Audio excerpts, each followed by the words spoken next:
फिक्र आपकी, सोमवार से शुक्रवार रात 9 बजे सिर्फ TV9 भारतवर्ष पर।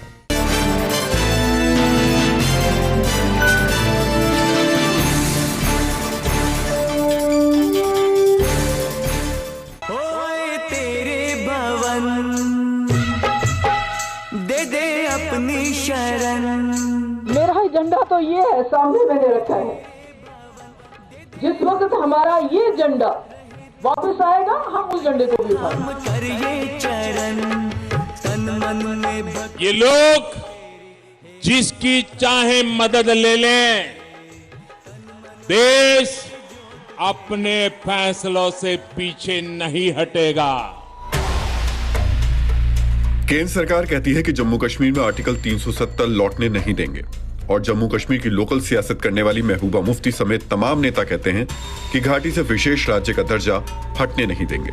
लेकिन 370 के इस खींचतान के बीच घाटी क्या कहती है, घाटी की आवाम क्या कहती है, घाटी के हालात क्या कहते हैं, ये समझने के लिए TV9 भारतवर्ष ने रुख किया दक्षिण कश्मीर का, जिसे आतंक का गढ़ कहा जाता है, जिसे हर साल 842 आतंकियों के दाखिल होने का दरवाजा कहा जाता रहा है। लेकिन आज यहाँ के मंदिर, मंदिरों के पुजारी और मंदिर से आती भजन की आवाज जम्मू कश्मीर के आवाम की मनोदशा बताती है, आने वाले भविष्य की झलक देती है, आर्टिकल 370 के हटने का असर दिखाती है। नमस्कार, TV9 भारतवर्ष में आपका स्वागत है। मैं हूं राहुल सिन्हा। हम इस वक्त दक्षिण कश्मीर के कुलगाम में मौजूद हैं और यहाँ से आपके लिए एक बहुत सुखद अनुभूति वाली खबर लेकर आए हैं। वो सुखद अनुभूति जो कि दो तरीके से आपको मिलेगी। 370 हटने के बाद कश्मीर में क्या हुआ, कैसे फ़ायदा मिला, ये आपने बहुत कुछ खबरों के ज़रिए देखा होगा। लेकिन उन मंदिरों को क्या हुआ जिनका जिक्र 370 हटने से पहले किया जा रहा था? क्या उनकी तस्वीर और हालात बदले? कैसे हैं दक्षिण कश्मीर के कश्मीरी पंडितों के मंदिर?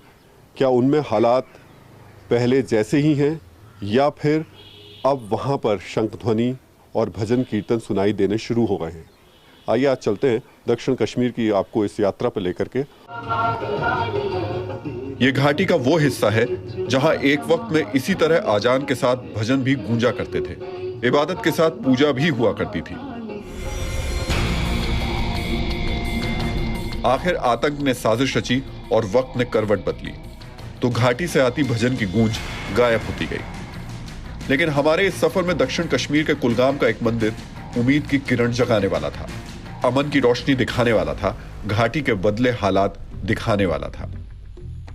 कश्मीर में पहले भी कई बार आया हूं, लेकिन जो हालात मैंने मंदिरों के देखे वो दिल को दुख देने वाले, दर्द देने वाले होते थे। लेकिन आज जो मैं देख रहा हूं वो अंदर से खुशी देते हैं। दक्षिण कश्मीर में, वो भी कुलगाम जैसी जगह जहां अभी भी कई बड़े आतंकवादी मौजूद हैं, जहां लगातार एनकाउंटर्स हो रहे हैं, वहां पर अभी भी जब मंदिरों में जाकर के आप देखते हैं तो भजन सुनाई देने शुरू हो गए हैं। यहाँ पर बाकायदा पूजा पाठ की जा रही है और मंदिर की जो स्थिति देख करके लग रही है वो देख कर लग रहा है कि आप दक्षिण कश्मीर में नहीं है, बल्कि हो सकता है उत्तर प्रदेश या बिहार के किसी मंदिर में ही मौजूद हैं। इस गांव में पहले मिलिटेंट कोई था नहीं। जो बोलते हैं गंगा जमनी तहजीब जो है इस गांव से शुरू होती है। ये मंदिर यहाँ है और वो अस्तान है, जो अस्तान सराड़ शरीफ में है, ये पास में दोनों है। तो जब मंदिर तोड़ दिए साहब यहाँ बाबरी मस्जिद के बाद, वो कोई एक सैलाब था क्या नहीं था, तो उसके बाद फिर हमने इसको थोड़ी बहुत, मेरे फादर साहब थे यहाँ ही रहते थे, हम भाग गए थे यहाँ से, जम्मू चले गए थे, तो यहाँ के गांव वालों ने भी बहुत साथ दिया। मेरे फादर साहब थे, ब्रिगेडियर अलावत थे यहाँ, उन्होंने थोड़ा बहुत इसको बनाया, थोड़ा सा गुम्बद। 20-22 साल पहले इनिशिएट ले लिया, 25 साल पहले, कि हम एटलीस्ट कोई पूजा अर्चना तो करें, तो ताकि, क्योंकि हमारा फ़र्ज़ है, हमारा धर्म है एज ए सनातनी कि हम अपनी मंदिरों की जो भूमि है या जो हमारे प्राचीन श्राइन है या कोई भी टेम्पल है उसको बचाने की कोशिश करें। राजपूतों का बनवाया एक मंदिर बता रहा था कि कुलगाम की आवाम न तब बदली थी न अब बदली है। घाटी में वापस लौटने पर आस्था के चमत्कार भी दिखते हैं और लोग भी मददगार मिलते हैं। तो मेरा बिल्कुल घर सामने है इसके मंदिर के।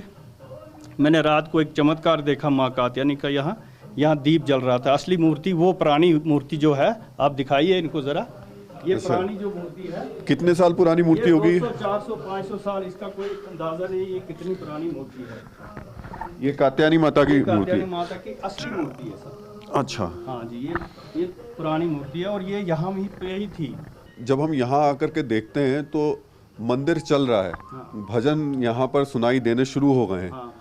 ये एक साल में ये कॉन्फिडेंस आपके अंदर फिर से कुछ जगह है कि अब वो जो 90 से पहले वाला दौर था वो अब फिर से कश्मीर में, दक्षिण कश्मीर में देखने को मिलेगा? हाँ हाँ मिलेगा। सभी अमन चाहते हैं, सभी शांति चाहते हैं। हम दक्षिण कश्मीर के उस ग्राउंड जीरो पर पहुंचे जहां आतंकी अब भी घूमा करते हैं, जिनकी पीठ पर कुछ ज्ञात लेकिन गुमनाम लोगों के हाथ हैं। आखिरी सवाल मैं आपसे पूछूंगा महेंद्र जी, 370 हटने के बाद में हाँ जी, कश्मीर में मंदिरों की स्थिति अब आप कैसे देखते हैं? क्योंकि जब मैं यहाँ पहले आया था इसी दक्षिण कश्मीर में, नादीमर्ग में गया मैं, वहाँ देखा मैंने कश्मीरी पंडितों के मंदिर बहुत बुरी हालत में थे, सब टूटे हुए हैं, अभी भी बहुत सारी जगह हैं। सही बात है। पर अब कुछ आपके अंदर भरोसा आ रहा है कि नहीं, हालात बदलने वाले हैं? नहीं, बदल रहे हैं, हालात तो बदल रहे हैं, लोग भी बदल रहे हैं, हालात भी बदल रहे हैं, और लोग भी यहाँ के जो आसपास में जितने भी गांव हैं सब अमन और शांति चाहते हैं।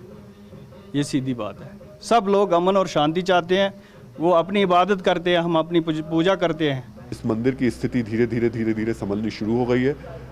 साल में एक बार यहाँ पर एक बार हवन और यज्ञ भी किया जाता है, हवन यज्ञ होता है यहाँ पर, और शायद अब उम्मीद जाहिर की जा रही है कि 370 हटने के बाद अगली बार जब यहाँ पर हम पहुँचेंगे तो इस बार तो हमें भजन सुनाई दे रहे हैं, अगली बार यहाँ पर इस जगह पर सैकड़ों की संख्या में कश्मीर पंडित और बाकी हिंदू धर्म से जुड़े लोग भी यहाँ पर नजर आए।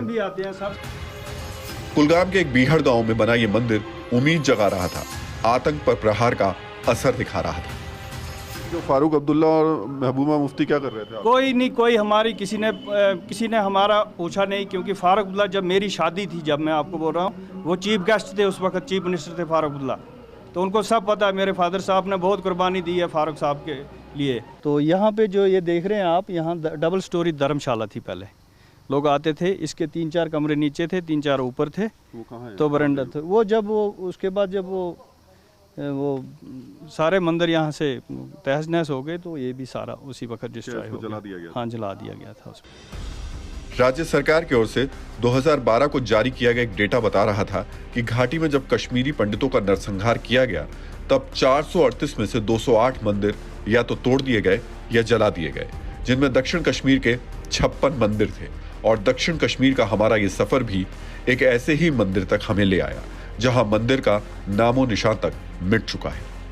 दक्षिण कश्मीर में जब आप आगे बढ़ते हैं तो कुछ जगह बहुत अच्छे मंदिर हालात में देखने को मिलते हैं, लेकिन कुछ जगह आपको ऐसे मंदिर भी दिखाई देते हैं। ये काकरान गांव है जहां पर इस जगह पर एक बहुत अच्छा मंदिर हुआ करता था, पत्थरों से बना हुआ, लेकिन आज इसको हम मंदिर तो नहीं कह सकते हैं, ना मूर्ति बची है ना मंदिर का स्ट्रक्चर बचा है। जिस सपाट जमीन पर हम खड़े थे वो कभी भूतनाथ का मंदिर हुआ करता था, जहां कश्मीर के हिंदू पूजा पाठ किया करते थे, लेकिन यहाँ के हालात बता रहे थे कि घाटी को कितनी बर्बरता से बदला गया होगा, कितनी क्रूरता से कुचला गया होगा। धीरे धीरे अगर इसी तरीके से हालात बेहतर होते रहें तो बार बार कह रहे हैं कश्मीर के लिए बहुत अच्छा होगा, क्योंकि कश्मीर में जब तक कश्मीरी मुसलमान के साथ कश्मीरी हिंदू, कश्मीरी पंडित, कश्मीरी राजपूत आकर के नहीं बसेगा, जब तक 90 से पहले की वो परंपराएं समाज फिर से नहीं जुड़ेगा, तब तक कश्मीर का शांतिपूर्ण तरीके से बढ़ना या उस तरीके का माहौल आना थोड़ा बहुत मुश्किल भरा रहेगा। तो सरकार को भी चाहिए, यहाँ के लोकल लोगों को भी चाहिए कि इन मंदिरों का निर्माण करें और कश्मीर के हालात को और ज़्यादा बेहतर करें। दक्षिण कश्मीर के सफर पर TV9 भारतवर्ष कड़ी सुरक्षा में निकला था। इस जगह कदम कदम पर अभी भी आतंकी हमले का खतरा है, और आतंक इतना कि हर किसी की जुबान पर ताला लगा हुआ है।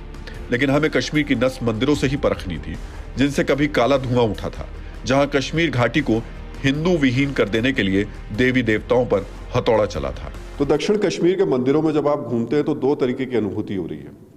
पहली सुखद अनुभूति इस बात की 370 हटने के बाद अब यहाँ कई मंदिरों में भजन सुनाई दे रहे हैं, मंदिरों की हालत बेहतर दिखाई दे रही है।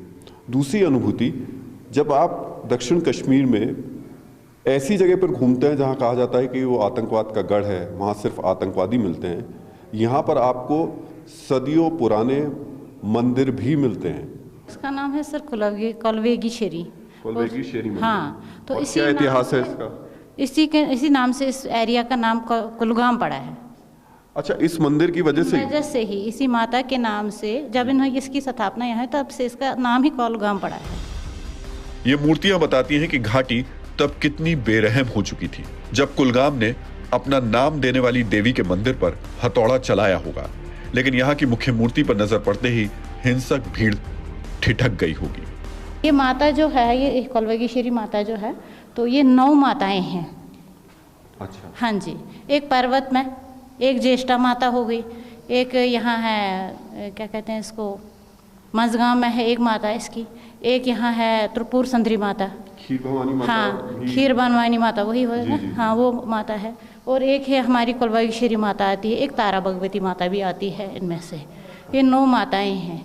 और ये यहाँ पर इसके 7 चश्मे हैं, तो तीसरे चश्मे पे ये स्थापित है। कश्मीरी पंडित संघर्ष समिति का आंकड़ा बताता है कि पूरे जम्मू कश्मीर में 4000 से ज्यादा मंदिर थे, जिनमें से 1100 कश्मीर में थे और उनमें से आज अधिकतर बदहाल खड़े हैं। सवाल उठता है कि आखिर इसका गुनहगार कौन है? हजारों कश्मीरी पंडितों के कत्लेआम का मुजरिम कौन है? और ये घाटी के मंदिर और मंदिर के आंकड़े ही बता रहे थे कि तब घाटी की कुछ आवाम बहक चुकी थी, कुछ खामोश थी और आतंक के आका नंगा नाच प्रायोजित कर रहे थे। हम जम्मू से हैं सर। अच्छा, दरअसल हाँ, आप जम्मू से हैं? दरअसल हम पहले सर यहीं के रहने वाले थे, नियरेस्ट यहीं रहते थे। तो फिर यहाँ से फिर अब हमारे बच्चे थोड़े यहाँ सेटल हुए हैं, तो अब आए हैं। देखिए, 1 साल में ये बदलाव वाकई बहुत बड़ा बदलाव है।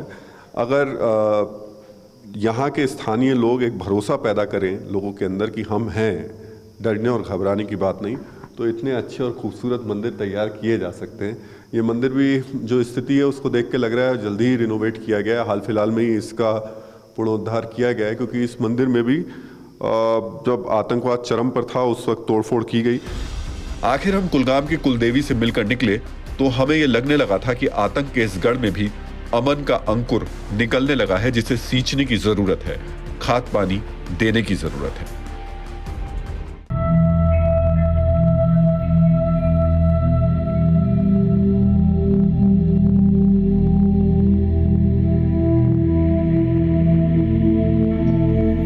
जो भी जम्मू कश्मीर को मजहब के चश्मे से देखता है, उसे बारामूला के शिवलिंग को जरूर देखना चाहिए। खुले मैदान में स्थापित इस विशालकाय शिवलिंग को कभी कश्मीरी पंडितों की एक बड़ी आबादी पूजती थी, लेकिन हिंदुओं के कत्लेआम के बाद जब ईश्वर का यह दर वीरान पड़ गया, तो खुद मुस्लिम और सिख ही आगे आए और इस तीर्थ की हिफाजत की, इस उम्मीद के साथ कि एक दिन हिंदू वापस लौटेंगे और भोले के इस दर को गुलजार करेंगे।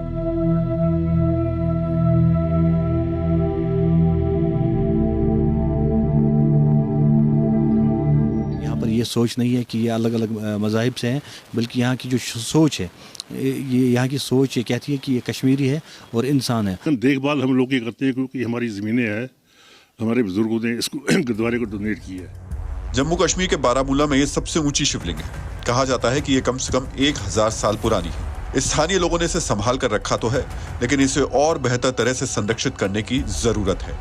कश्मीर में कई ऐसे मंदिर हैं जो भारत सरकार के पुरातत्व विभाग के तहत आते हैं। इसमें गांदरबल की तहसील कंगन में बने लगभग 2200 साल पुराने नारायणनाथ मंदिर हैं, जिनकी हालत अच्छी नहीं है। 1200 साल पुराना दाता मंदिर भी बेहतर रखरखाव की बाट जो रहा है। आतंकवाद प्रभावित ट्राल में बने नारायण स्थान मंदिर की हालत भी काफी खराब है। ये राज्य के पुरातत्व विभाग के पास है। सरकार चाहे तो कश्मीर के बदलते हुए बेहतर माहौल में इन जगहों को और बेहतर कर सकती है।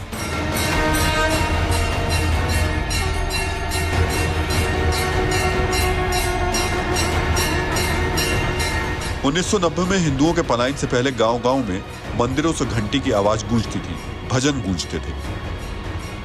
दक्षिण कश्मीर में आज हम बहुत अंदर आए हैं, उतने अंदर जितना शायद आना मुश्किल होता है। बहुत ज़्यादा इसको आप रिस्की भी कह सकते हैं, लेकिन आज हमारी कोशिश है उन मंदिरों के दर्शन आपको कराने की जो कि जहाँ तक पहुँचना मुश्किल रहा है, ख़ासतौर से उन लोगों के लिए जो दिल्ली से आते हैं। अब ये भी कुलगाम के गांव के अंदर का मंदिर है, कश्मीरी पंडितों का मंदिर है। फ़िलहाल इसमें भी अब धीरे धीरे पूजा पाठ शुरू हुआ है। एक कश्मीरी पंडित हैं जो कि यहाँ पर आकर के पूजा करते हैं, फ़िलहाल मिल नहीं पाए हैं हमको। कोशिश कर रहे थे कि उनसे बात कराएं और समझाने की कोशिश करें कि किस तरीके के हालात बदले हैं। लेकिन ये भी हकीकत है कि हम लोग जिस जगह मौजूद हैं काफ़ी संवेदनशील है। हमें नहीं पता कि कब कहाँ से क्या स्थिति बन सकती है। मैंने पहले भी आपसे कहा था कि चूँकि यहाँ पर अभी भी आतंकवादी बहुत ज़्यादा सक्रिय हैं।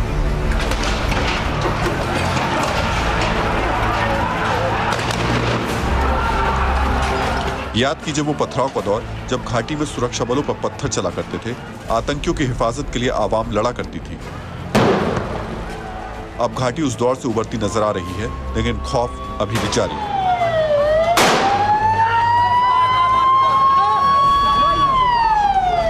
अच्छी चीज़ ये रही कि पत्थरबाजी की घटनाएं बहुत बहुत बिल्कुल आप मानिए ना के बराबर हैं। जिस जगह मैं खड़ा हूँ वो जगह पत्थरबाजी के लिए मशहूर है, बदनाम है, यहाँ की सबसे बदनाम जगहों में से एक है। कुछ वक्त पहले थोड़ा सा आगे जब आप जाएंगे तो वहाँ जब सुरक्षा बल आ रहे थे तो एक आतंकवादी ने उनकी गाड़ियों पर फायरिंग की थी और उसके बाद वो वहाँ से भाग गया था। आस्था के साथ सियासत मत कीजिए। किसी को पॉलिटिकली आपको अकोमोडेट करना, आप कहीं भी साफ कर लो, लेकिन मंदिरों में सियासत न कीजिए। प्रैक्टिकली बनिए और प्रैक्टिकली काम कीजिए और अपने कमिटमेंट को, ताकि कश्मीरी पंडितों को भी लगे, जम्मू कश्मीर के हिंदुओं को भी लगे नहीं साहब, कम से कम एटलीस्ट मंदिरों का तो उन्होंने पुनर्जीवन तो किया, कुछ न कुछ तो किया। आखिर यही सफर हमें उस मंदिर तक भी ले गया जहां लोगों की जुबान पर ताला मिला और मंदिर जमींदोज मिला। लेकिन अभी मैं कातरासू गांव में हूँ। यहाँ ये जो मंदिर है इसके हालात तो बेहतर नहीं हो पाएंगे। इसके साथ जो हुआ उसके बाद अब यहाँ कोई गुंजाइश बचती नहीं है, कोई मूर्ति बची नहीं है, सिर्फ ये एक टूटी हुई दीवार है और ऊपर उस मंदिर का एक सिरा बस दिखाई देता है। ये हमारा आखिरी पड़ाव था, घाटी की आखिरी परीक्षा थी जो हालात में बदलाव की मांग कर रही थी। मैं जिन जगहों पर आपको लेकर के चल रहा हूँ, बहुत ज़्यादा देर यहाँ नहीं रुक पाएंगे, बहुत ज़्यादा देर यहाँ खड़े होकर बात नहीं कर सकते हैं, किसी से बात नहीं कर सकते हैं क्योंकि कोई बात हमसे करेगा नहीं फ़िलहाल। उम्मीद करते हैं अगली बार आएंगे, जैसे मंदिरों की तस्वीरें, बेहतर तस्वीरें कुछ आपको दिखाई, इस तरीके की भी दिखा रहे हैं, लोगों से बातचीत भी कर पाएँ, उनके अंदर वो भरोसा आ पाए और उस भरोसे के साथ वो कुछ कह पाएँ, सुन पाएँ। ये घाटी के वो बदलते हालात हैं जिसे पूरे हिंदुस्तान को समझना होगा। सियासतदानों को सियासत से ऊपर उठना होगा और आवाम को धर्म के चश्मे से देखना बंद करना होगा, क्योंकि पूरे हिंदुस्तान में बहने वाली गंगा जमुनी तहजीब घाटी में अलग रंग नहीं ले सकती, अलग आकार नहीं ले सकती और मंदिरों में लौट रहे घंटे और भजन की गूंज जम्मू कश्मीर में उम्मीद की तरह लौट रही है। हिंदुस्तान के ताज को आतंक से आजाद कर रही है, हिंदू मुस्लिम सिख ईसाई के भाईचारे की याद दिला रही है।